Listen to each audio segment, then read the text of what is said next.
just arrived here at Dumaguete Airport. Yan.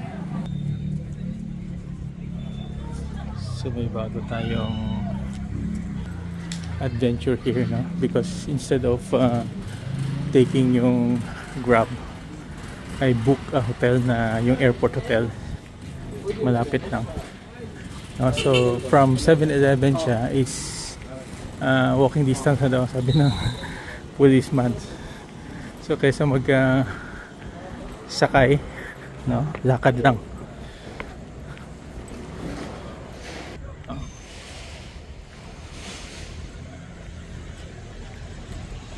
Dumaguete naman is relatively safe. Tingnan natin dito. Here, walking distance ng area. So from 7-Eleven, malapit na siya.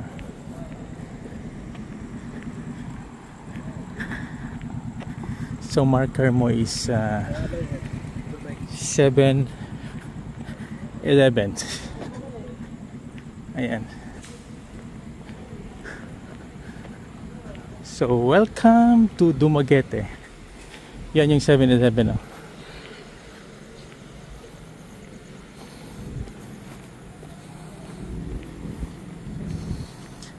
Kung sasakay ka ng ano to, wala kasi silang taxi dito.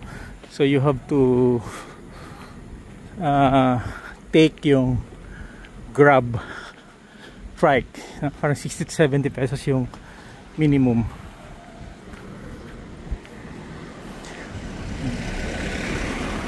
Ito. So yung marker ng airport is you have yung Shell, no? Shell station. Then you have 7-Eleven na area.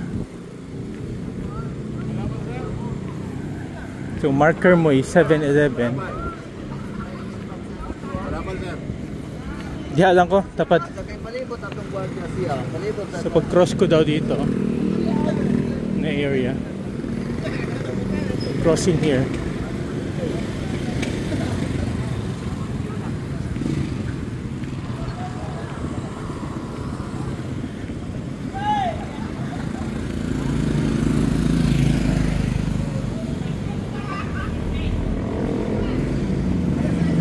so this area na side, walking here na side, nandyan yung airport hotel. Okay, so from 7-Eleven doon andyan yung airport hotel. So alanganin nga sumakay because it's very near. Okay.